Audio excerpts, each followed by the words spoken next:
Bonjour à tous. Faire vivre, c'est le but de notre métier. Et bien souvent, on nous dit « Qu'est-ce que vous avez un beau métier ?» Le philosophe, tout à l'heure, a parlé de miracle. Et je crois que c'est quelquefois bien ce miracle qui se passe. Laisser mourir en prénatal ou en périnatal, c'est beaucoup moins connu, beaucoup moins fréquent, beaucoup plus confidentiel. Mais quand on est concerné, on se rend compte que c'est une vraie souffrance. Le problème de cette journée, c'est que j'ai envie de rajouter faire mourir. Faire mourir, il n'y a quasiment pas de lieu, de cas où on peut faire mourir, sauf en diagnostic anténatal, où nous allons le voir, nous avons la possibilité de faire mourir. Et c'est là qu'on va retrouver notre philosophe également quand il parle de violence et de scandale. Alors, diapositive.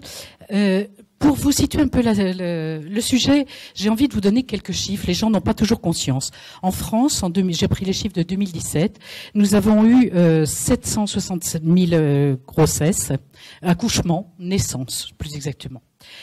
Sur toutes les fécondations, il y a à peu près 10 à 15% de fausses couches précoces, qui sont toujours une souffrance pour les parents, mais qui sont relativement classiques. Il faut savoir aussi que la France se targue d'être le pays d'Europe où il y a le plus d'interruptions volontaires de grossesse, c'est-à-dire avant 14 semaines. Il y en a 216 700 en 17. Et dans ce cadre-là, on a une toute petite partie, mais qui est une vraie souffrance, qui est l'interruption médicale de grossesse, IMG. Et nous pouvons colliger toutes ces naissances puisque nous avons une obligation de répertorier toutes ces naissances provoquées. Il y en a eu 7354, c'est-à-dire 1% des grossesses qui peuvent être interrompues, quasiment toujours pour une cause d'une maladie du fœtus et quelquefois pour une raison maternelle. Diapositive. Alors, qu'est-ce que c'est que ce diagnostic anténatal? En général, c'est la mise en œuvre que l'on a depuis des années de suivre, soigner, faire des examens cliniques et paracliniques. Et un des grands examens paracliniques en grossesse, c'est l'échographie, pour s'assurer du bien-être en général et bien souvent, mais aussi quelquefois de la souffrance d'une maman ou de son bébé. Chaque technique utilisée sera proposée, expliquée aux futurs parents. Et ce qu'il faut bien comprendre, on parlait d'autonomie tout à l'heure, chaque parent est libre ou non d'accepter ces échographies. Souvent on nous dit « Ah bah oui, mais elle est remboursée, elle est obligatoire ». Non, une échographie remboursée n'est pas obligatoire et les gens peuvent refuser, ont le droit de refuser de faire des examens complémentaires. Si nous trouvons un problème, les parents seront informés de la possibilité d'une concertation pluridisciplinaire et c'est très encadré. Nous allons le voir pourquoi. Qu'est-ce que c'est que le CPDPN? C'est Centre pluridisciplinaire de diagnostic prénatal. C'est quelque chose qui a été institué au niveau de tout le pays depuis le décret de 1997. Et chaque centre, il y en a 48, mais je crois que c'était 49, Hélène. 49 centres en France sont agréés pour justement s'occuper de ces problèmes périnataux.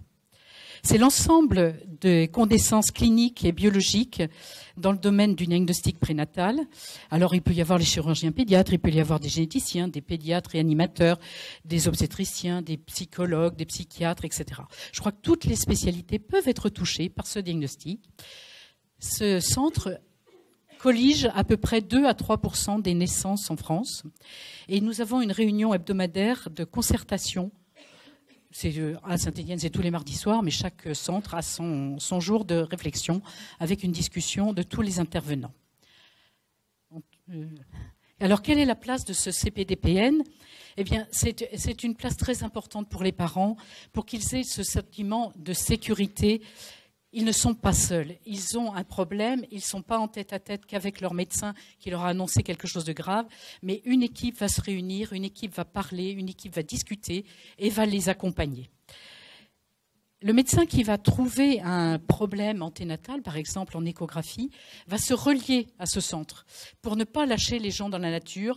Alors bien souvent, ils vont voir sur Internet, lorsqu'on leur a dit « il y a telle malformation », ils prennent le mot, ils vont voir sur Internet, ce qui est souvent malheureusement une catastrophe parce que leur cas n'est pas forcément celui qui est présenté et il n'y a pas l'objectivité de ce diagnostic.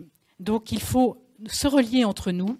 Il faut parler, il faut discuter et surtout ne pas abandonner ces parents qui viennent d'apprendre quelque chose de douloureux.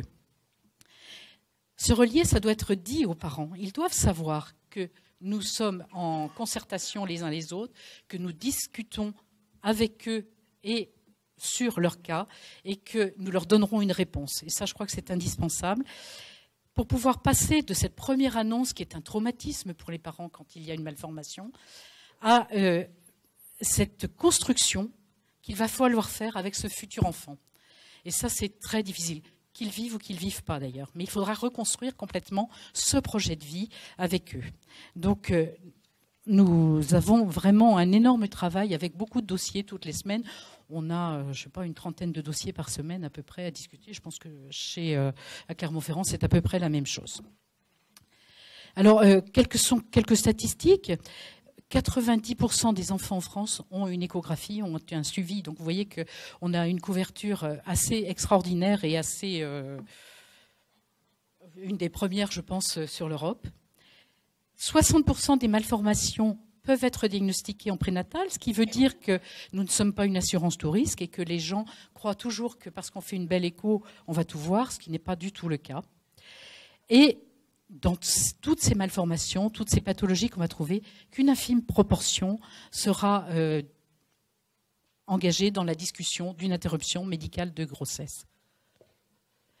Quel est le cadre de cette interruption médicale de grossesse? Eh bien, il est parti des lois, alors on dit Simone Veil en 1974 sur l'IVG, mais aussi qui a un petit peu plus amélioré les lois de Nérinck en 1975, et puis avec amélioration ou reprise en charge des lois bioéthiques, avec les dernières de 2018 qui devraient sortir. Dans quel cadre est-ce qu'on peut faire une interruption médicale de grossesse? Eh bien, c'est une maladie d'une particulière gravité, reconnue incurable au moment du diagnostic. Ça, c'est pour les malformations de l'enfant, mais aussi mettant en péril grave la santé de la mère. C'est assez rare, mais il peut nous arriver, pour sauvetage d'une maman qui a une cardiopathie qui décompense ou un autre problème, d'être obligée d'interrompre la grossesse.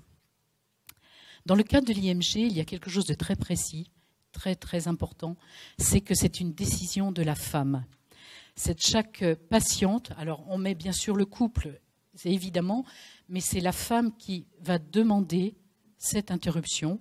Et il faut toujours, dans notre cadre, se méfier des femmes pour lesquelles la discussion est difficile parce qu'elles ont un langage qui n'est pas le nôtre. Je pense à des patientes qui parlent des langues différentes et que l'on fait traduire par des personnes de la famille qui peuvent influencer, il faut être très très vigilant sur cet aspect des choses.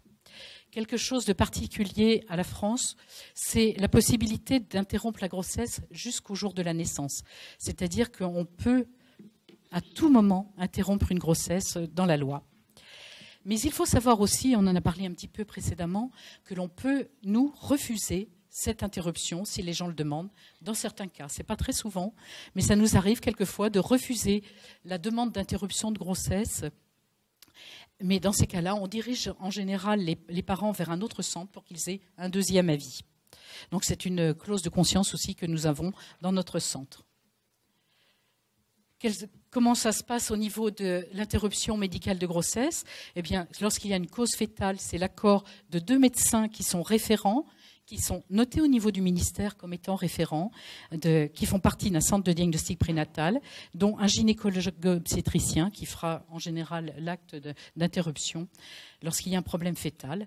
Un petit peu plus compliqué lorsque c'est une cause maternelle, avec des médecins spécialistes, mais aussi un psychologue, un médecin ayant la spécialité de la pathologie, je pense à une cardiopathie gravissime, on demandera à un cardiologue de nous donner son avis, c'est bien évident. Quelles sont les limites de ce diagnostic prénatal? Eh bien, il faut savoir qu'il peut y avoir des faux positifs. Qu'est-ce que ça veut dire? Ça veut dire que lorsque vous faites une échographie, vous pouvez par exemple ne pas voir une main. Elle est cachée, vous ne la voyez pas. Vous allez dire aux gens, à la personne qui est en face de vous, je suis désolée, mais j'arrive pas à voir cette main. Souvent, c'est compris comme il n'a pas de main. Et là, on a quelque chose de très important. On va donner une angoisse jusqu'à ce que l'enfant revoie un référent qui dira, mais si, tout va bien. Donc le faux positif, c'est cette annonce rapide, quelquefois nécessaire, de ce qui ne sera pas après. Et c'est très angoissant, et ça peut aller, si on ne prenait pas des précautions du centre de diagnostic prénatal, jusqu'à une interruption injustifiée. Le faux négatif, qu'est-ce que c'est ? Voilà. Le faux négatif, eh bien, c'est le risque de procès. Si je ne vois pas qu'il y a une cardiopathie, que le bébé naît avec cette cardiopathie et qu'il décède après la naissance, les parents pourront faire un procès, comme quoi on ne les a pas avertis de la prise en charge de cet enfant. Donc vous voyez que c'est difficile, quand on est médecin de diagnostic anténatal, de faire la part de l'annonce et de la prise en charge. En général, les échographistes référents, qui souvent travaillent ensemble, qui se connaissent bien, ont fait le choix de privilégier la spécificité, c'est-à-dire la certitude du diagnostic, plutôt que la sensibilité. « Oh bah oui, il a peut-être ça, donc on va ça faire ». Et ça, je crois que c'est vraiment au niveau éthique quelque chose de très important. Alors, quelles sont les spécificités du diagnostic anténatal ? Mais ça, lorsque vous êtes devant une maman qui est enceinte, vous avez l'absence de contact direct avec ce fœtus. Ce fœtus, vous ne pouvez pas lui parler, vous ne pouvez pas le toucher. Donc c'est que par l'intermédiaire d'examens et de prise en charge indirecte. Nous avons une deuxième spécificité, c'est la limitation du temps de décision. Si une grossesse est diagnostiquée anormale et qu'on est au dernier mois de la grossesse, il n'y aura qu'un mois pour prendre cette décision. Et ce n'est pas toujours simple d'aller vite, de faire comprendre aux parents. Ils ont besoin de temps pour réfléchir. Et puis, cette spécificité, c'est vraiment la seule spécialité où nous avons la possibilité légale d'interrompre une grossesse, c'est-à-dire faire mourir. Alors, il s'agit d'un fœtus. On en a parlé un petit peu précédemment. Sur le plan juridique pur, le fœtus n'a pas d'existence. Il n'existe pas juridiquement. Au niveau juridique, la justice est binaire, c'est-à-dire où vous êtes une chose, où vous êtes une personne. Il est évident que le fœtus n'est pas une chaise, n'est pas une table, n'est pas une chose. Mais est-ce qu'il est pour autant une personne ? Nous l'avons vu tout à l'heure, non. C'est un être en devenir. Et ça fait la spécificité un peu de notre diagnostic. Sur le plan éthique, on va dire on respecte la vie dès son commencement. Mais qu'est-ce que ça veut dire ? Je suis d'une telle religion où pour moi la vie ne commence qu'au moment de la naissance. Une autre religion ou une autre croyance dira « moi c'est quand il commence à bouger ». Dans certaines périodes historiques, l'enfant n'était considéré que lorsqu'il commençait à marcher. Il y a toute une difficulté à pouvoir donner cette définition. Sur le plan humain, et on l'a vu aussi précédemment par le philosophe, c'est que cet enfant, c'est un être en devenir qui est soumis au projet parental, au projet familial. Il va s'intégrer dans la société. Donc, le professionnel, se doit d'apporter dans ses propos toute l'humanité pour cet être en devenir. Je crois que c'est vraiment important. Lorsque nous avons fait un diagnostic de prénatal, il y a plusieurs issues. La première issue, la plus fréquente, peut-être heureusement, c'est la poursuite de la grossesse avec la naissance d'un enfant quelquefois mal formé, quelquefois handicapé. Mais c'est notre rôle, avec les pédiatres, avec les psychologues, avec toutes les équipes, d'accompagner les parents et de prendre en charge de façon adaptée ce futur bébé qui va naître avec ce handicap. Deuxième possibilité, après un diagnostic, c'est que la grossesse va aboutir à son terme et que l'enfant étant tellement mal formé, handicapé, qu'il va décéder dans les jours qui suivent. Là, on rejoint les soins palliatifs qui seront donnés, je pense que tout à l'heure, Dr Paricio pourra vous en parler. Quelquefois, ça donne le temps aux parents d'accepter ce décès et de faire certains rituels, baptême, etc. Troisième possibilité, c'est le décès in utero. C'est une possibilité qui n'est pas très fréquente, mais qui arrive quelquefois. Et la quatrième possibilité, c'est celle qui nous dénote un peu par rapport à tout le reste de la journée, c'est l'interruption médicale de grossesse. Comment est-ce qu'on demande une interruption médicale de grossesse? Eh bien, c'est une demande des parents, je vous ai mis de la mère particulièrement, après une information et des explications objectives. Et c'est là que je mets quand même un petit doute.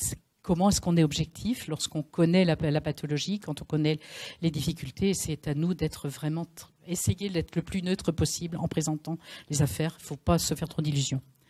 Cette demande d'IMG, je pense réellement qu'elle ne doit pas être proposée par les médecins. Ce n'est pas à nous de dire aux parents, vous devez arrêter cette grossesse.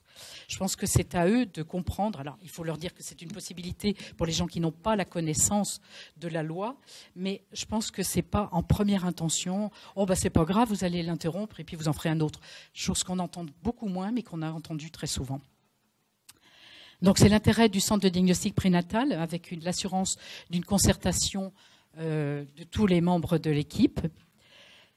Notre rôle aussi dans cette demande d'IMG, c'est de déculpabiliser et d'accompagner avec compétence, mais surtout de ne jamais précipiter les décisions. Jamais précipiter dans les limites d'une durée de grossesse, c'est bien évident. C'est-à-dire qu'il va falloir faire passer les parents de leur projet de vie d'enfant à un accompagnement à la fin de vie. Et ce n'est pas simple du tout quand on était dans cette dynamique d'avoir un bébé. Et je crois qu'il faut vraiment penser, quand on parle à ces gens, à respecter cet enfant. Et même dans une interruption de grossesse, cet enfant, il est aimé et les gens ne veulent pas qu'il souffre. Et ça, il faut les rassurer de ce côté-là. C'est ce qu'on appellerait la bienfaisance qui a été évoquée ce matin. Du côté de la famille, eh bien, c'est le projet qui s'effondre. L'avenir sera complètement différent de celui qu'on avait rêvé quand on a su qu'on était enceinte, quand on avait construit avec les frères et sœurs le petit nid pour le prochain bébé, etc. La première chose qui sort, et vraiment de façon presque évidente, c'est la culpabilité. Qu'est-ce que j'ai fait? Pourquoi? Pourquoi moi? Est-ce que mon comportement a pu jouer là-dessus? Et je crois que c'est important pour nous de rassurer et d'expliquer. Et puis, quel va être le regard de la famille, des frères et sœurs, le regard de la société? Comment je vais le dire autour de moi? Comment le dire? Et c'est très difficile. Du côté des professionnels, eh bien, nous sommes porteurs d'un savoir médical qu'il faut expliquer le plus objectivement possible, avec un langage le plus simple possible, et ce n'est pas toujours simple. Nous sommes obligés d'informer avec des doutes. Nous avons le secret médical partagé au niveau du centre de diagnostic prénatal, donc il faut savoir partager cette notion avec les gens. On va respecter leur autonomie, c'est-à-dire c'est eux qui choisissent, c'est pas nous. Et on devra respecter les lois sur l'interruption médicale de grossesse. Alors juste pour terminer, je voulais juste vous donner un exemple pour démarrer sur les autres. Lorsqu'on fait une échographie à 12 semaines, qui est une échographie recommandée, on a des appareils excessivement compétitifs maintenant et on peut par exemple voir cette anomalie de la main, il manque un doigt au milieu, les doigts sont écartés. Si vous annoncez une malformation, quelle qu'elle soit, à 12 semaines, les parents ont encore la possibilité d'aller à l'interruption volontaire de grossesse et n'entrent pas dans le cadre de l'interruption médicale de grossesse, qui est un cadre très différent. Donc vous voyez qu'on a une responsabilité, un devoir de conscience dans ces cas-là. Est-ce que je l'annonce? Oui, je dois l'annoncer. Comment est-ce que je l'annonce pour ne pas aller dans ces discussions? C'est juste une toute petite partie de notre discussion aujourd'hui. Diapo. Donc j'ai envie de terminer pour lancer un peu le débat avec nos collègues. Les parents puissent, dans le regard des professionnels, dans le respect et la bienveillance dont ils se sentent entourés, l'énergie et le regard qu'ils pourront porter sur leur enfant. Je vous remercie.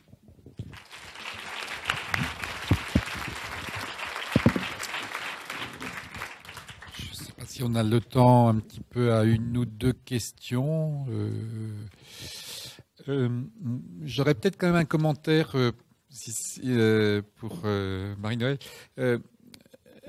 Par rapport en fait aux situations du diagnostic anténatal, l'expérience que je peux avoir à ce propos, c'est qu'on a, à mon avis, trois situations. On a la situation où tous les examens sont normaux et bien sûr que ça n'enlève pas en fait la possibilité que l'enfant puisse avoir un souci non visible à l'échographie. Ça, on le sait et je pense que les parents le savent. Il y a en fait la situation où on fait un diagnostic précis, une malformation cardiaque bien étiquetée, une transposition des gros vaisseaux ou une maladie neurologique, une agénésie du corps calleux, etc. Et où là, on peut donc de ce fait commencer à discuter du pronostic. Et puis il y a une situation où, à mon avis, les parents ne sont pas forcément avertis dès le début.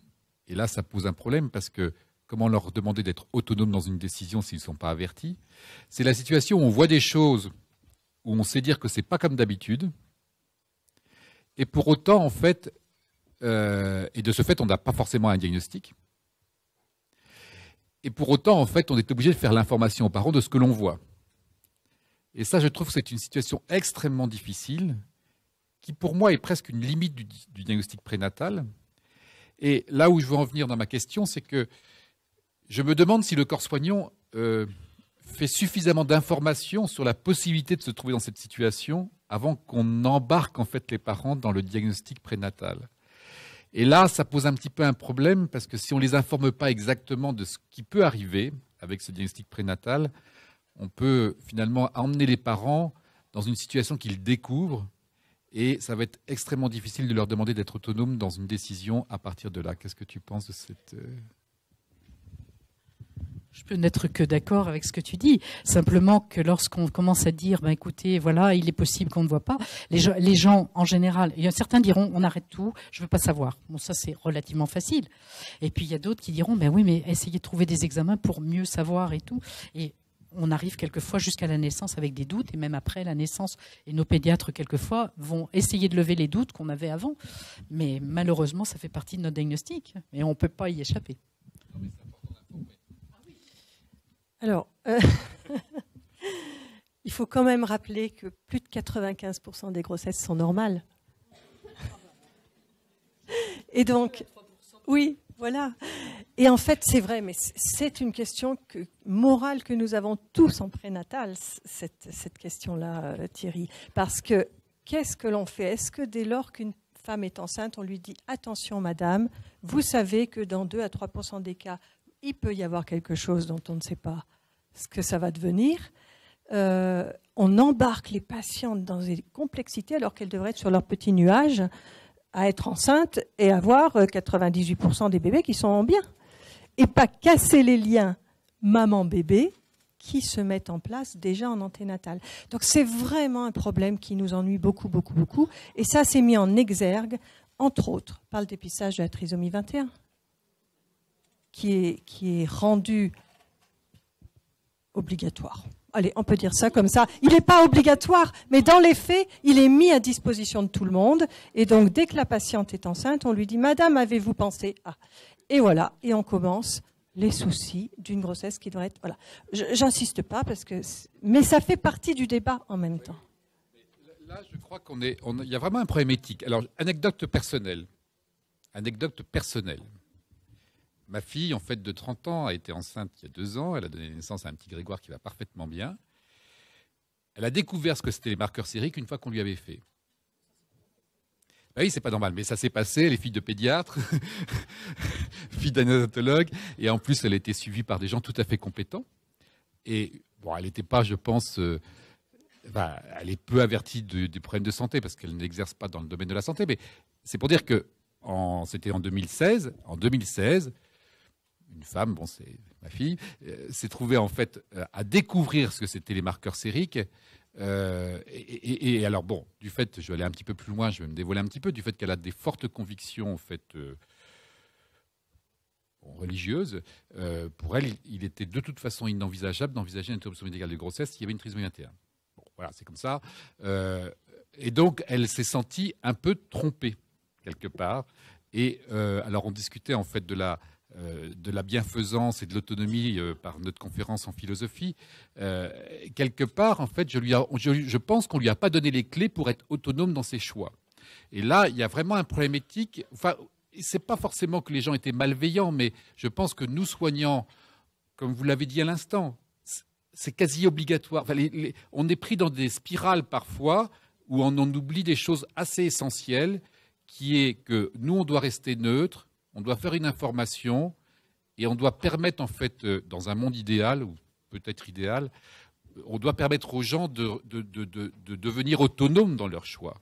Et là, je pense que le diagnostic prénatal, c'est un bon exemple où ce n'est pas forcément si facile. Je passais la parole à Caroline. Oui, je pense. Excusez-moi, je reprends mon rôle de modérateur.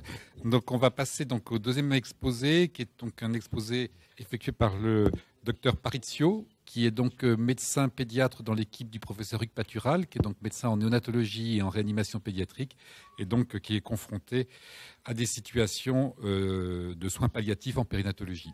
Vous avez la parole. Bonjour à tous. Oui, j'invite les deux collègues psychologues qui vont intervenir avec moi. Donc on l'a vu avec le docteur Varlet qu'effectivement on pouvait proposer une interruption médicale de grossesse et donc faire mourir des fœtus. Là, on va se pencher de l'autre côté, c'est-à-dire voir que l'on peut faire vivre ces fœtus parfois mal formés dont le diagnostic a été fait en anténatal ou dans d'autres circonstances pour malheureusement les laisser mourir ensuite. Plusieurs situations donc de soins palliatifs sont rencontrées en périnatalité, donc qui sont l'extrême prématurité, on en reparlera un peu plus loin, le diagnostic anténatal dans le cadre d'une malformation létale et quand les parents vont faire le choix de poursuivre la grossesse.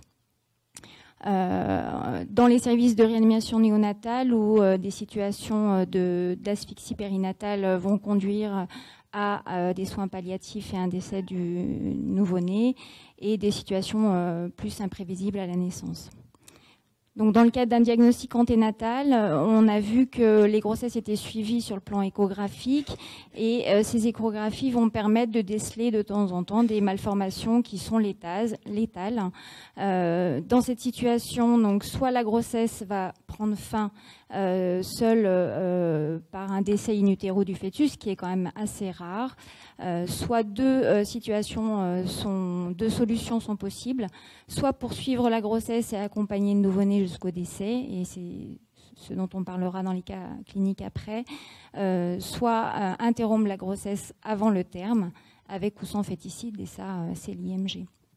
Donc là, je vais passer la parole donc à Isabelle, qui est psychologue au CPDPN, pour pouvoir parler du premier cas clinique, qui est le cas de Madame A. Je vous en parlerai juste après. Merci. Donc voilà, moi je vais plutôt vous parler du temps de l'annonce en diagnostic prénatal et de la place en fait des professionnels lorsque le couple a eu un examen avec l'échographiste. Donc ce temps de consultation va se faire le plus souvent donc justement après le contrôle échographique, soit pour confirmer un diagnostic ou pour explorer des pistes de recherche face à une pathologie décelée chez le fœtus, soit encore pour rendre des résultats lorsqu'une analyse de karyotype a été faite suite à une amniosynthèse ou lors d'une ponction de trophoblaste. Ainsi, cette consultation est fréquemment un temps dédié à l'annonce d'une maladie. Ce temps-là, où la dimension médicale semble prégnante, est avant tout une rencontre humaine face à des parents, des couples en situation de stress, voire de détresse psychologique extrême. Ainsi, cette rencontre est toujours spécifique et se construit dans un ajustement permanent aux parents. Alors, les professionnels. Tout d'abord, il y a un travail de la conseillère en génétique, que l'on ne connaît pas toujours beaucoup, qui va, elle, permettre de faire le lien entre les parents et l'équipe pluridisciplinaire. C'est un peu le fil rouge qui permet au couple d'être porté au fil des examens, de ne pas se sentir abandonné face à un corps médical qui peut leur paraître bien loin des fois de leur réalité. Elle prend les différents rendez-vous, les appelle pour leur expliquer le déroulement de l'entretien, les professionnels qui seront présents. Elle peut aussi les rencontrer lorsque l'échographie ou les résultats des marqueurs sériques témoignent d'un risque plus élevé de maladie chromosomique, afin de discuter d'une éventuelle recherche de karyotype. Elle fait le lien entre les différentes équipes hospitalières. Les parents alors se sentent pris en charge dans leur individualité, ils se sentent reconnus et attendus. Ensuite vient le temps de la consultation génétique qui se fait avec le médecin généticien et avec moi-même. Donc on est tout le temps deux dans ces consultations. Il est donc bien sûr chargé d'émotions. Ce temps témoigne plus d'un temps de co-construction entre le savoir parental et le savoir médical. Il est ainsi important que le médecin, en début de consultation, s'ajuste sur les connaissances des parents, ce qui va lui permettre de faire une annonce de façon progressive afin de diminuer la violence de la dimension d'effraction de l'annonce. Souvent, il va dire expliquez-moi un petit peu comment vous avez compris les choses pour que nous, on puisse vraiment vous prendre le temps de voir avec vous comment on peut le mieux vous aider et vous expliquer au mieux ce qui se passe. Les parents sont quelquefois dans un état de sidération tel qu'ils n'ont pas pu enregistrer toutes les informations. Il est alors important de reprendre les explications là où ils en sont arrêtés, quitte à les répéter ou à proposer une consultation ultérieure. C'est un temps aussi qui n'est pas compté, c'est-à-dire que les consultations, elles peuvent durer entre 3/4 d'heure et 1h30. Il est nécessaire de s'adapter à chacun, de les accompagner autour de leurs doutes, de leurs interrogations, de leurs peurs, de leurs croyances, de leur espoir aussi. Il s'agit alors de respecter leur mode de fonctionnement, leur niveau de compréhension, en les informant progressivement, tout en respectant les étapes de leurs émotions. Il ne s'agit pas de précéder leurs demandes ni de les précipiter. Parfois, le couple, souvent la mère, réagit violemment à l'annonce et demande que l'IMG, interruption médicale de grossesse, se fasse dans l'urgence. Quelquefois, on entend, mais moi, je veux que ça s'arrête tout de suite.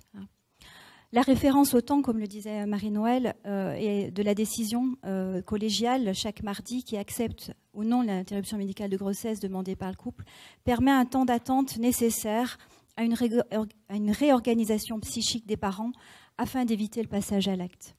De même, la consultation avec les sages-femmes qui prennent en charge le couple dans le cadre de cette IMG ne se fait pas dans le même temps que la consultation génétique, dans la mesure du possible, car les femmes disent souvent c'est aller trop vite, elles peuvent dire qu'elles se sentent dépossédées de leur corps. Elles ont comme un vécu d'intrusion.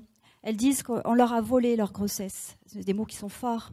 Ces mots témoignent de toute la violence de leur situation vécue, de la situation vécue. En ce qui concerne la place de la psychologue, elle témoigne plus d'une présence accompagnante, discrète, mais empathique. Cela ne se passe pas toujours par les mots, mais c'est plutôt partager des émotions. C'est être ensemble. C'est contenir, dans le sens de tenir avec, tenir ensemble. Quand il y a des paroles, c'est davantage mettre des mots, MOTS, sur des mots, MAUX. Aider à mettre en sens l'indicible pour traduire la douleur, les peurs, les doutes, les questionnements. Sa place permet aussi une prise de contact qui facilite une deuxième entrevue si besoin, voire un suivi.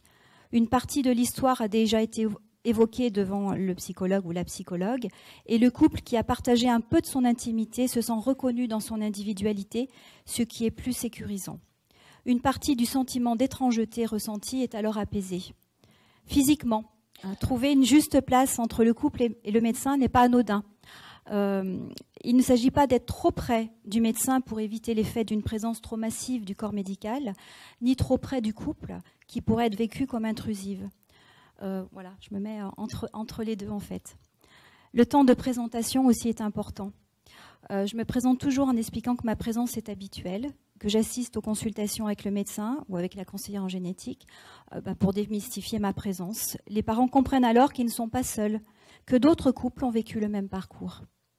Dans ce cadre, la psychologue ou le psychologue est entre les deux, dans un entre-deux qui ferait le lien entre le savoir parental et le savoir médical, comme un sas, comme au sens winnicottien, un espace transitionnel. Hélène Romano parle d'adulte transitionnel. C'est aussi signifier aux parents que le corps médical a pleinement conscience de la difficulté psychologique de l'épreuve qu'ils subissent et que l'ensemble des professionnels est là pour gérer au mieux la situation, pour passer un cap, un obstacle dans leur vie qui s'inscrit dans leur propre histoire, mais aussi dans leur histoire familiale. Et je parlerai aussi des conditions matérielles, parce que on n'en parle pas souvent, mais c'est important. Donc, on les reçoit dans un bureau fermé, au calme, un siège bien sûr pour chaque personne. Ce bureau est dédié à la consultation uniquement, où aucune personne non concernée n'est présente. Une présence de professionnels pas trop massive. Il est nécessaire que chaque personne se présente. On peut avoir aussi des étudiants, donc ils se présentent et on demande au couple s'ils acceptent leur présence. Une disponibilité des professionnels. Les interruptions téléphoniques sont toujours gênantes, mais elles doivent rester discrètes et brèves. Voilà, quelquefois, il y a l'obstétricien, enfin l'échographiste qui peut appeler aussi le médecin, mais donc voilà, on explique au couple. Hein. Et il y a un temps minimum consacré, comme je vous le disais, à cette consultation qui est de 45 minutes au moins. Ces conditions matérielles participent à la constitution d'un cadre de consultation respectueux de l'humanité de chacun des parents. En ce sens, elles permettent aux parents de se dégager de la violence traumatique de l'annonce. Les parents ne se sentent pas objectifiés par les professionnels, mais entendus avec disponibilité et attention. Les couples peuvent dire on s'est senti attendu, on n'est pas des numéros, on connaît déjà notre histoire, les médecins connaissent notre dossier. Ça évite de tout répéter, on ne se sent pas abandonné. Et pour finir, ces consultations d'annonce offrent un espace et un temps où chacun est considéré dans sa singularité. Et comme le dit Hélène Romano, ces consultations requièrent au-delà des connaissances et compétences professionnelles, des qualités essentielles d'humanité, d'attention et de disponibilité. C'est un temps qui participe à la vie.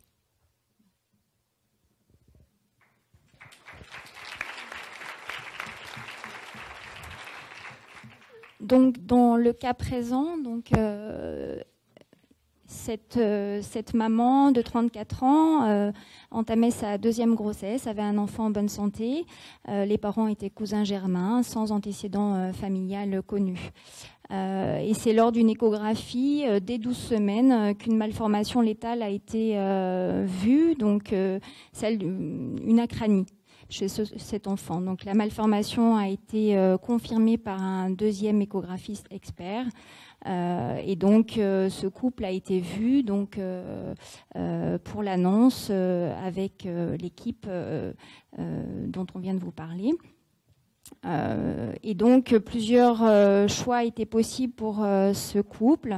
Bien souvent dans ces situations, les parents font une demande d'interruption médicale de grossesse compte tenu de l'absence d'espérance de vie de cet enfant, en tout cas de cette malformation non viable. Mais ce couple en question ne souhaitait pas d'interruption de grossesse et souhaitait poursuivre la grossesse et accompagner ce nouveau-né à la naissance. Donc j'ai rencontré ce couple, on a repris ensemble, savoir ce qu'ils avaient effectivement compris de cette malformation. Et puis on a expliqué que donc on pouvait accompagner effectivement ce nouveau-né jusqu'à son décès. Voilà. Donc on a essayé de préparer au mieux cette naissance. Donc on essaye de remplir avant cette naissance un document avec les parents. C'est un petit peu compliqué ce genre d'entretien parce qu'on coche, mais ça nous permet de noter les souhaits des parents au moment où l'enfant sera né, afin de simplifier sa prise en charge à la naissance, et en tout cas pour aider les équipes. Je suis pas toujours présente quand c'est moi qui vois les parents en anténatal, et donc pour qu'il y ait une continuité un petit peu de cette prise en charge, on remplit un document. Donc on explique aux parents qu'on peut faire ou non des photos, faire le bain de l'enfant, tout dépend la durée de vie bien sûr de ce nouveau-né, proposer un pot à pot, le mettre au sein si c'est leur souhait, voir avec eux s'il y a un rituel religieux. On explique également comment peut se passer l'accouchement. Bien souvent, il n'y a pas d'enregistrement de l'activité fœtale pendant le travail, afin d'éviter une césarienne compte tenu du mauvais pronostic néonatal. Et puis on explique bien sûr aussi aux parents que le souci sera de s'assurer que l'enfant ne souffre pas à la naissance et dans les heures et les jours qui suivent, et que l'on peut être amené à utiliser des thérapeutiques médicamenteuses en complément des soins sensorimoteurs. Donc à l'accouchement, cette petite fille est née à terme. Elle s'est plutôt bien adaptée, avec une activité cardiaque qui était normale dès la naissance, une respiration spontanée. Donc elle a été mise immédiatement en pot à pot, c'était le souhait de la maman. Et puis elle a été mise au sein également. Donc compte tenu de sa bonne adaptation pendant les 2 premières heures de vie, on a fait comme avec tous les couples, on l'a transférée avec sa maman en maternité, où elle a pu être évalué régulièrement et surtout on a évalué les signes d'inconfort régulièrement grâce à l'équipe et puis moi-même puisque j'étais là ce jour-là et donc les choses se sont passées sereinement. On a pu faire tout ce qu'on avait envisagé avec les parents, la tétée au sein, le portage, voilà. Et puis elle est décédée au bout d'une dizaine d'heures de vie, sans signe d'inconfort. Il n'y a pas eu besoin de traitement médicamenteux. Le longeage, le portage ont suffi. La maman était présente au moment du décès. Elle est sortie le lendemain de la maternité en remerciant l'équipe soignante.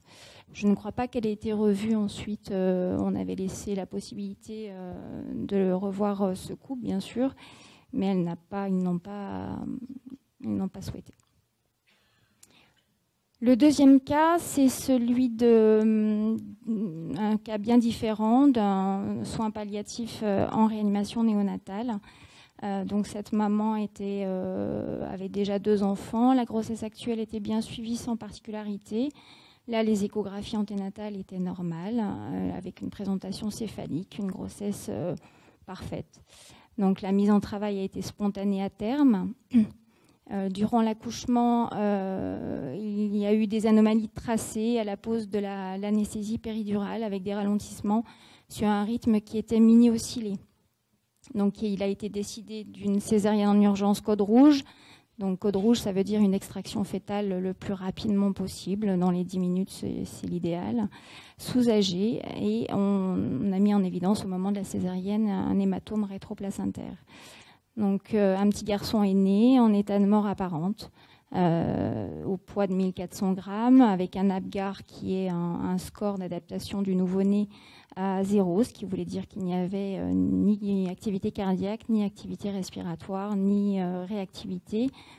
Donc des manœuvres de réanimation bien conduites ont permis une récupération d'un rythme cardiaque normal à 12 minutes de vie, après donc une intubation, un massage et de l'adrénaline. Rapidement, à 2 heures de vie, il a bénéficié d'un traitement antiépileptique devant des mouvements anormaux. Puis est décidé un transfert au CHU. C'est un enfant qui est né en dehors du CHU. À l'arrivée en réanimation néonatale à Saint-Étienne, donc l'enfant est intubé, ventilé sous 80% de FiO2, puis rapidement baissé sous 21%. Il a une température à 33,5 degrés. Donc effectivement, pendant le transport, on avait déjà démarré une hypothermie passive. Donc cet enfant avait un état hémodynamique qui était stable, mais par contre au niveau neurologique, nous étions très préoccupés devant une aréactivité, des pupilles faiblement réactives, une hypotonie globale, pas de réflexe archaïque, pas de succion, pas de réflexe de tout. Au niveau biologique, on n'avait pas de choses bien particulières, si ce n'est une cytolyse hépatique, comme on peut voir habituellement dans ces situations, une hypertension artérielle pulmonaire à l'échographie. Et nous avons rapidement expliqué aux parents les inquiétudes face à l'état clinique de leur nouveau-né. Nous avons décidé de démarrer une hypothermie thérapeutique, compte tenu de l'évaluation clinique de cet enfant qui était très préoccupant, dans l'espoir de limiter des éventuelles lésions neurologiques. Le tracé électroencéphalographique qu'on peut faire en continu en réanimation a montré un tracé aussi très pathologique. Donc tout était plutôt très inquiétant. Donc l'hypothermie est maintenue pendant 72 heures, comme le dit le protocole, pour maintenir une température corporelle de l'enfant entre 33 et 34 degrés sous sédation. Il n'a pas posé de problème particulier pendant la période d'hypothermie. Et il a été progressivement réchauffé après 72 heures de traitement. À l'arrêt des sédations, l'électroencéphalogramme était très mauvais pronostic.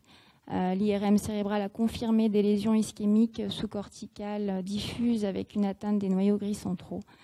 Donc l'évaluation clinique électrique après l'arrêt de la sédation ont permis de confirmer que la situation était très préoccupante avec un risque de décès. Et donc nous avons fait une réunion collégiale, éthique, comme on le fait dans ces situations, qui réunit les différents médecins du service, le médecin référent de l'enfant, accompagné d'autres médecins du service, un neuropédiatre pour avoir l'expertise, un médecin extérieur au service, une infirmière en charge de l'enfant, la cadre du service, une psychologue sont souvent présents. Et donc, compte tenu de la clinique et des lésions à l'imagerie, nous avons décidé collégialement d'une limitation des thérapeutiques actives pour cet enfant. Donc l'annonce a été faite aux parents. L'entretien est souvent réalisé par le médecin référent du service. Et donc, on a évoqué l'importance des lésions cérébrales qui nous laissaient présumer qu'il y avait une incompatibilité avec, à poursuivre la réanimation.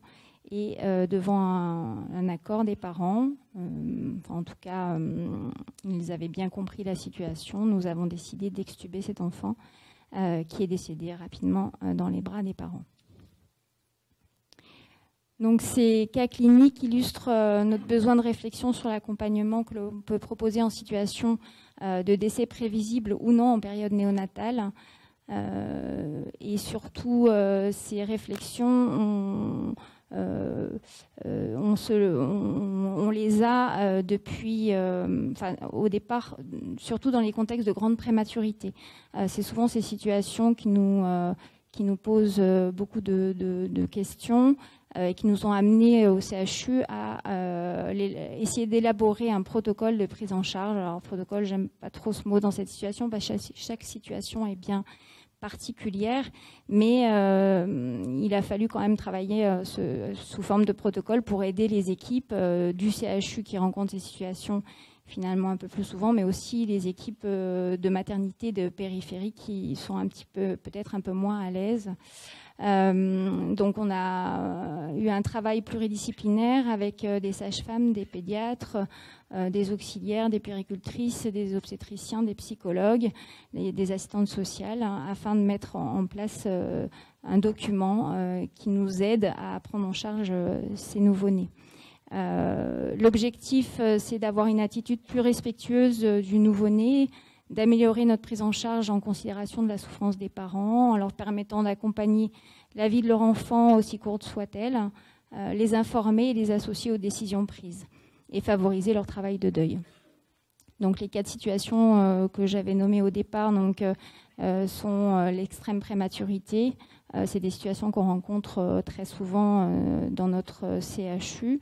Avec le progrès des suivis de grossesse, le progrès de la réanimation, on a des bébés qui arrivent à des termes très très précoces, entre 23 et 25 semaines, où les situations sont compliquées.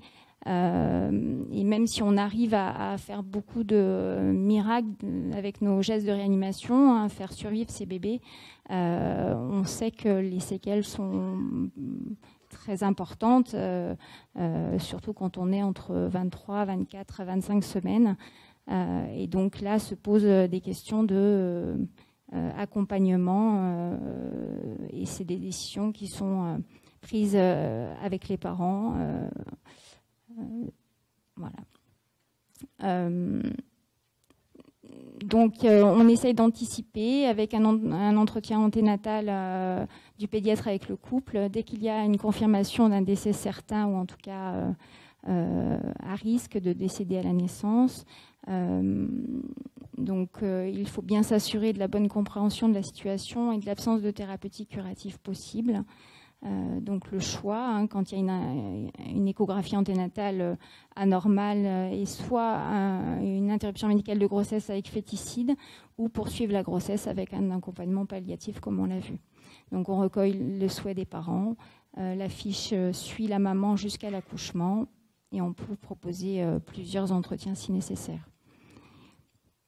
Donc les principes de la prise en charge palliative est d'assurer un confort au nouveau-né, de minimiser les manipulations, d'améliorer l'environnement affectif et le vécu des parents, pour privilégier la rencontre avec le pot à pot, les souvenirs. On propose de faire des photos, des empreintes, les mises au sein et respecter l'intimité des parents.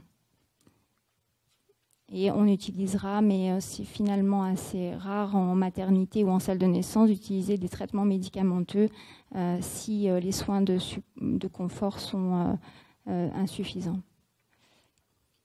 Et donc, lorsque la vie se prolonge après la salle de naissance, on poursuit les mêmes soins en maternité et on peut aussi proposer un retour à domicile dans le cas d'une HAD. Ça peut arriver. Je vais laisser la voix à Marie-Laure Chomara, qui est psychologue dans le service de réanimation néonatale. Bonjour. On a intitulé conjointement nos présentations avec ma collègue Isabelle Lai un accompagnement psychologique vers un choix qui n'en est pas un, parce qu'on a bien vu tout à l'heure, lorsque le philosophe nous a parlé des choix rationnels, que face à ces situations, être rationnel, c'est difficile, et qu'on va essayer de prendre chacun de notre place, parents, professionnels, une décision du moins pire. Du moins pire en tenant compte d'une non-malfaisance pour le patient, qui, dans le cas d'un nouveau-né, ne peut pas exprimer vraiment sa volonté. Quelquefois, il y a des gestes qui nous guident quand même, des mouvements ou une absence totale qui va nous donner quand même quelque chose à voir et à comprendre. Non-malfaisance pour les parents et non-malfaisance pour les soignants, car ces situations font vivre des émotions difficiles par et dans l'équipe. Ces situations remettent parfois en question la finalité de la fonction soignante et de la fonction parentale. Effectivement, dans ces situations, comment prendre soin sereinement quand la question de la mort est si présente? Comment retrouver de la cohérence dans les présences et dans les décisions prises, alors que enfant et mort semblent être des idées contradictoires? On a parlé de la vie et de la mort, comment les faire cohabiter, mais naissance et mort, enfance et mort. Et pour ce qui est de la fonction parentale, comment protéger cet enfant, peut-être en le protégeant d'une souffrance insensée. Là, on va se tourner vers la bientraitance, et cela nous amène à réfléchir à comment prendre soin autrement et comment faire un accompagnement pour l'enfant et la famille. Accompagnement fait par toute l'équipe et par toutes les équipes. On a vu qu'il y avait les équipes au préalable. Pendant ce temps de vie particulier. Et là, je rappellerai les paroles de Jean Bernard, le cancérologue. Quand on ne peut plus ajouter des jours à la vie, il faut ajouter de la vie aux jours. Comment sortir de l'effroi, du cauchemar? C'est un mot qu'emploient souvent les parents, les familles. Comment sortir de l'irréel pour retrouver une possibilité de ressentir des émotions, même difficiles, comme l'inquiétude ou le chagrin, mais qui permettent de sortir de ce que vous avez appelé le scandale peut-être, mais qui permet de se dégager de la sidération pour accéder de nouveau à une capacité de pensée et une capacité à ressentir. Et là, on touche à l'autonomie. Avoir le temps de retrouver une continuité dans le lien créé avec ce bébé pendant la grossesse. Avoir le temps de découvrir ex utero, ce bébé qui vient de naître, de se sentir parent et de vivre des choses ensemble. Isabelle a parlé et Marie-Noël de l'importance du temps. Comme il y a eu une période où on pensait que dire aux parents c'est pas grave, vous aurez un autre enfant, ça pouvait être apaisant. On s'est rendu compte aussi que précipiter les choses, même si c'était pour le bien, c'était pas si simple. Et qu'au contraire, il fallait s'inscrire dans la durée et voir ce qui permettait de de vivre au moins mal dans la durée ces situations. Souvent, les parents prennent appui sur l'équipe, sur les infirmières, pour trouver comment faire avec ce bébé, pour trouver des gestes, pour trouver des mots, là où il y avait d'abord de l'étrangeté et de l'incapacité. Lorsqu'une hypothermie thérapeutique est mise en place, et dans le mot hypothermie thérapeutique, il y a thérapie, donc un traitement. Un traitement, c'est porteur d'espoir, c'est porteur d'une amélioration possible. C'est aussi ce que vise l'équipe médicale et paramédicale. Mais c'est aussi 72 heures d'attente avant le réchauffement et 72 heures d'attente avant l'évaluation de la qualité du réveil et de la présence ou non de séquelles graves ou non consécutives aux difficultés rencontrées à la naissance. C'est long, 3 jours et 3 nuits. Pour tout le monde. Je pense aux parents, je pense aux équipes. Parce que ce temps des nuits compte aussi. Mais c'est aussi le temps pour réémerger, pour refaire surface après cette catastrophe qui les a gelés eux aussi dans leurs pensées et leurs projets de famille. C'est un temps à accompagner en particulier du point de vue psychologique. Les premières heures, ce sont celles des gestes techniques, des annonces, des rencontres avec les médecins. Mais après, c'est un moment en suspens. Et il est important d'assister cette apnée. Ça fait 30 heures que je suis KO debout, me disait le père de Marc. C'est la deuxième situation qu'a présentée le docteur Paricio. Il me disait ça en tenant la main de sa femme, qui était blême et silencieuse dans son fauteuil roulant. Hier, on cherchait des terrains pour notre future maison. Et là, ils me font le récit de cette dernière journée. Et le faire ce récit, c'est leur faire retrouver un fil vers leur vie.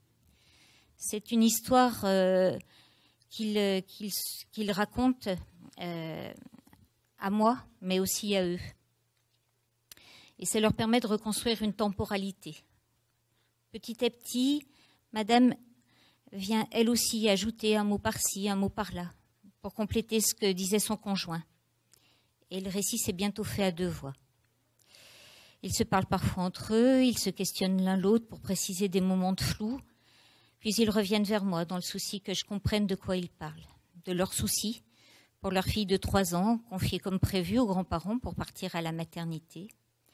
Petite fille que le père était retourné voir brièvement avant de faire 1 heure de route pour rejoindre Saint-Étienne. On vous a dit qu'il n'était pas stéphanois. Pendant ce temps, la mère et le bébé étaient transférés. Alors, est-ce qu'il fallait que cette petite fille vienne voir ce petit frère dont ils avaient tant parlé pendant la grossesse ? Et alors, comment s'organiser ? Parce qu'il était impensable qu'ils se séparent l'un de l'autre pendant ces 3 jours. Mais après, il serait peut-être trop tard pour que leurs enfants se rencontrent. Et donc, au fil de l'entretien, la pensée, la réflexion, les ressentis ont réémergé. On appuie sur leur fonctionnement antérieur à certains moments et sur ma présence à d'autres. Là, on ne compte pas le temps d'entretien. Isabelle l'a dit tout à l'heure. Voilà. Lorsqu'après avoir fixé un autre rendez-vous, nous sommes sortis de l'entretien, il semblait moins abasourdi et avait construit pour les prochaines heures au moins une marche à suivre qui retrouvait un peu de ce qui était prévu initialement. La grande sœur viendrait, conduite par les grands-parents, et apporterait le doudou qu'ils avaient choisi avec elle pour le bébé. Une ébauche de projet et de cohérence. En attendant, il retournerait passer du temps avec Marc. À la fin du traitement, comme vous l'a dit Caroline Paricio, l'état clinique était très préoccupant et les différents examens révélaient des lésions cérébrales majeures.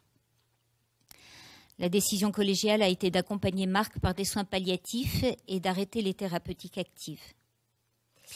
Les parents avaient vu la sévérité de l'état de santé de leur bébé et leur avis rejoignait ce qui était proposé. Ils ont été très présents auprès de leur bébé, très en lien avec les soignants qui partageaient l'attention et les soins à leur enfant. À leur demande, ils ont gardé Marc dans les bras jusqu'à son décès. Ils étaient à la fois terriblement tristes, mais apaisés par la façon dont les différents moments s'étaient passés. Ils nous ont fait savoir la chanson qu'ils avaient choisie pour les obsèques. Nous donnons là encore une place avec eux et auprès de leurs enfants, partageant encore autour de ce temps de vie de leur petit prince des villes. Nous sommes souvent émus, et je le suis encore, vous devez l'entendre, et étonnés lorsque les parents nous remercient après un décès. C'est loin d'être rare et certains le font même par écrit. Ils nous disent combien c'est important d'avoir vécu ces temps ensemble, avec leur bébé et avec eux, et que nous ayons été témoins avec eux de ce temps de vie de leur enfant. Moment dont ils douteraient presque de cette réalité, tant ce qu'ils ont vécu est difficilement représentable. C'est peut-être qu'on peut parler d'un temps de vie biographique, dans leur biographie à eux, et puis dans la courte biographie de leur bébé. L'importance d'une vie ne se mesure pas à la durée de cette vie. Pour terminer mon propos, et j'espère ouvrir la discussion, je citerai les paroles d'une puéricultrice, d'un autre service de réanimation néonatale. Elle dit finalement, si l'accompagnement est de qualité, la famille vit mieux cette épreuve et le travail de deuil en est facilité. Il en est de même pour l'équipe. Je vous remercie de votre attention.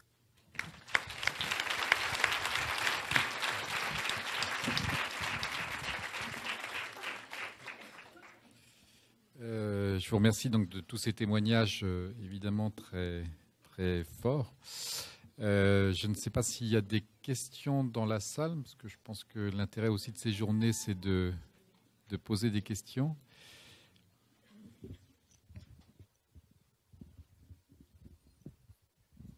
Alors, pour ouvrir la discussion, je voudrais reposer quand même une question sur la place du père, où il y a un petit peu quelque chose qui est un peu différent en prénatal et en postnatal.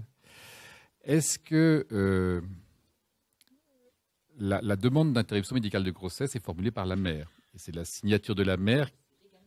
C'est légalement, mais ceci a quand même un certain formalisme. Pour l'homme que je suis, oui, je suis désolé de provoquer un petit peu la sensibilité de certains. Pour l'homme que je suis, je trouve que c'est quand même quelque chose qui est un peu... qui pose question.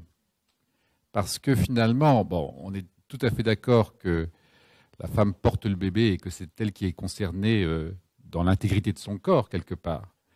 Mais est-ce que c'est faire juste place au père de ne pas, en fait, justement, lui reconnaître quelque chose de formel dans la demande d'interruption médicale de grossesse? Quel est votre avis sur cette question? Parce qu'après, en postnatal, il est évident, enfin pour après, en tant que pédiatre, vivre un certain nombre de situations comme celle qui nous a été présentée, il est évident qu'on s'adresse d'une façon, je dirais, assez équivalente au père et à la mère. On est complètement d'accord. Simplement que, alors pour être secrétaire de la Fédération nationale des CPDPN, j'ai vraiment travaillé et motivé l'ensemble des CPDP pour dire, écoutez, il faut qu'on adjoigne la signature du père dans nos documents. Mais c'est pas légal. C'est pas légal. Voilà. C'est le corps de la femme. Donc finalement, les textes, les documents qu'on a proposés, c'est signature du père, entre parenthèses, non réglementaire au regard de la loi. Si bien que ça entraîne une discussion, si on le lit jusqu'au bout avec les parents, ça. Voilà. Un petit temps de discussion en plus. Mais évidemment. Et ils ont toute leur place, je pense, en prénatal. Enfin, je crois, Marie-Noël. Je suis tout à fait d'accord. C'est évident qu'ils sont là, qu'ils sont partie prenante complètement.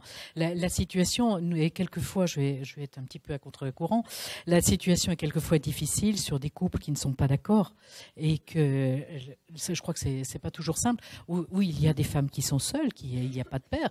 Et je pense qu'il ne faut pas non plus bloquer avec un papier qui demande et le père et la mère.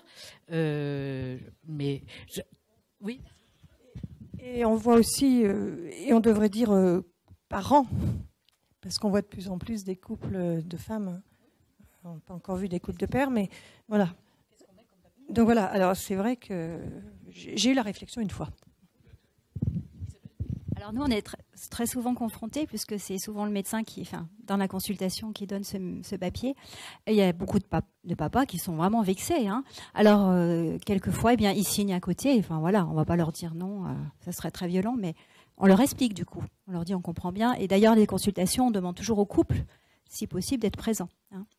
On évite vraiment, le plus souvent possible, de faire une annonce si la maman est toute seule, quoi. Donc ça, c'est le travail un petit peu de la conseillère génétique qui les a au téléphone avant et qui dit, voilà, c'est important que de venir à deux et au moins d'être accompagné aussi.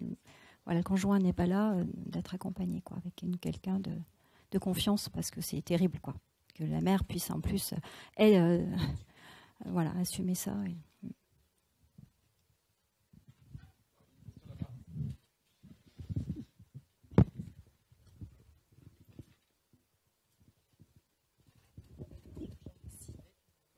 Tout d'abord, merci beaucoup pour votre intervention. J'ai une question concernant le premier cas qui a été abordé avec la mort de l'enfant après sa naissance, je dirais.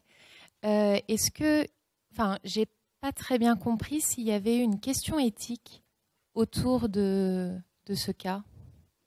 En fait, j'ai pas... Déjà, la question s'est posée en anténatal lorsqu'on a fait le diagnostic. Et c'était le principe d'autonomie dont on a parlé des parents, parce que 98% des parents pour lesquels on annonce ce genre de malformation vont demander l'interruption. Et là, et c'est toujours un petit peu difficile pour les équipes d'accepter d'accompagner cet enfant. Ça devient de plus en plus fréquent et nous, on y tient absolument. Mais c'est en anténatal que ça commence à poser le problème. Les parents sont autonomes et peuvent laisser l'enfant vivre jusqu'à sa mort, évidemment, mais après la naissance réelle. Et après, les pédiatres, ils accompagnent le décès. Il y a pas, enfin, je ne crois pas que ce soit une grosse question éthique, là. Donc nous, on a vu le couple, hein, quand on a fait l'annonce. C'était clair pour eux que de toute façon, ils ne demanderaient pas l'interruption. C'était clair. Pour eux, c'était, voilà, on poursuit la grossesse, cet enfant, voilà, on l'accompagnera jusqu'au bout. Donc c'était très clair pour eux. Pour moi, le point éthique, c'est aussi le risque maternel qui est possible dans ce type d'anomalie, parce que ça s'accompagne assez souvent d'hydramnios majeur, pas toujours, de post-terme aussi, mais là c'est peut-être un peu moins ennuyeux. Et ça doit être évoqué en prénatal, parce que finalement, il va y avoir le souhait parental d'aller mener la grossesse, laisser la naissance et puis l'évolution naturelle, mais où est le point de danger pour la mère? Et là, éthiquement, on a parfois un mot médical à prononcer qui ne va pas être dans le même sens que le projet parental pour la protection maternelle. Il y a ça aussi pour les grandes hydrocéphalies également. Puis je dirais peut-être après, le deuxième point éthique, mais qui a été un petit peu abordé, c'est où se situe la souffrance, la douleur de l'enfant. Mais il y a sans doute aussi une douleur en prénatal, hein, sur une décision d'arrêt, hein. Je ne sais pas si... Alors moi, je trouve votre question très pertinente. Et je pense que je vais aller un petit peu au-delà de ce qui est dit, parce qu'il y a des problèmes éthiques majeurs à travers cela. Parce que si vous voulez, quand des parents, quand un couple plutôt, enfin après ça pose la question de savoir quand est-ce qu'on est parents, la naissance, patati patata, on va dire parents. Quand les parents en fait n'acceptent pas l'interruption médicale de grossesse pour une malformation fœtale qui est incurable ou qui est à risque d'être gravement invalidante. Ça ne veut pas dire que cette malformation, elle est mortelle naturellement. Et donc, si vous voulez, quand on a un refus d'interruption médicale de grossesse, mais que pour autant, les parents ne souhaitent pas qu'on essaye un traitement curatif qui pourrait peut-être être possible. Bon, dans le cas d'une acranie, on va dire qu'il n'y a pas véritablement de question. Mais quand même, moi j'ai eu effectivement aussi une anencéphalie à gérer en salle de naissance. Disons clairement les choses. J'ai fait mourir. C'est-à-dire que j'ai été obligé quand même à un moment d'être un petit peu actif, pas un petit peu, pour que finalement ces soins palliatifs aboutissent au décès. Ce qu'on oublie de dire en fait parfois, c'est que ces malformations qui sont incurables ou qui sont à risque d'être gravement invalidantes, pour lesquelles les parents ne souhaitent pas une interruption médicale de grossesse et ne souhaitent pas effectivement qu'on engage éventuellement l'enfant dans un traitement curatif. Je pense là par exemple à certaines malformations cardiaques graves où il y a en théorie des possibilités de traitement mais qui ne sont pas du tout curatives au sens où on n'aboutira jamais à un cœur normal et à un enfant qui va bien. Alors nous, qu'est-ce qu'on fait en postnatal? Qu'est-ce qu'on fait? Est-ce que les parents ont bien compris que finalement, ces soins palliatifs que l'on peut instaurer en postnatal, si on n'intervient pas pour faire un peu mourir, il ne veut pas conduire au décès. Et moi, je suis encore en pleine réflexion là-dessus. Et cette réflexion est nourrie par les associations de parents, parce qu'il y a des associations de parents qui ont vécu ce genre de choses, qui m'ont fortement éclairé en me disant « Mais attendez, les soins palliatifs, ce n'est pas forcément le décès tout de suite, ou c'est même pas forcément le décès. C'est permettre en fait de mettre des soins en place pour que la vie dure un petit peu.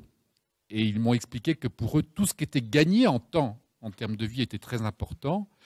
Et donc, ce n'était pas forcément en fait de faire mourir absolument rapidement après la naissance pour que tout soit réglé. Donc, vous voyez que à travers ces situations, bon, l'Acranie était un exemple un peu caricatural parce que là, il n'y a vraiment aucun traitement à mettre en place. On ne pouvait vraiment pas intervenir et de toute façon, le décès interviendrait assez rapidement, spontanément. Mais on est parfois dans des situations qui posent des problèmes éthiques beaucoup plus sérieux, enfin, beaucoup plus vifs, parce que la malformation n'est pas létale, ou tout du moins pas tout de suite, et pourtant les parents n'ont pas voulu en fait l'interruption médicale des grossesses, et les parents ne veulent pas pour autant que l'on prolonge artificiellement la vie. Donc ça devient assez complexe. Je ne sais pas si en fait, oui, je vois que tout le monde acquiesce, donc finalement ce que je dis n'est pas une sornette.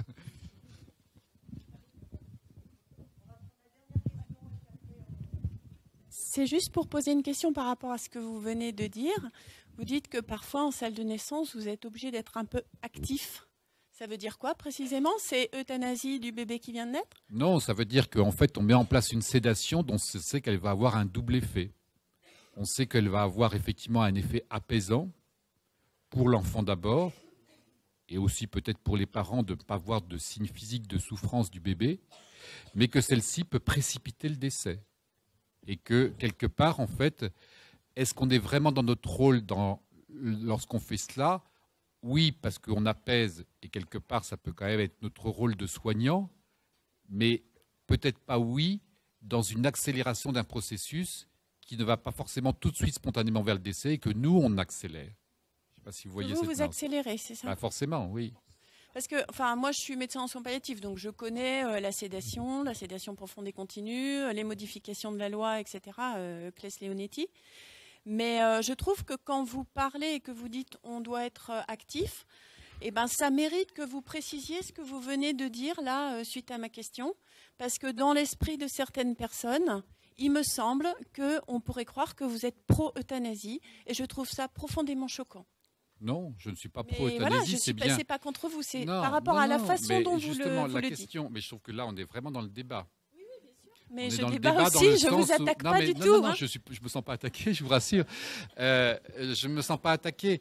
La question, est-ce que ces situations cliniques posent des problèmes éthiques? Et en début de réponse, on a un petit peu glissé sur la question.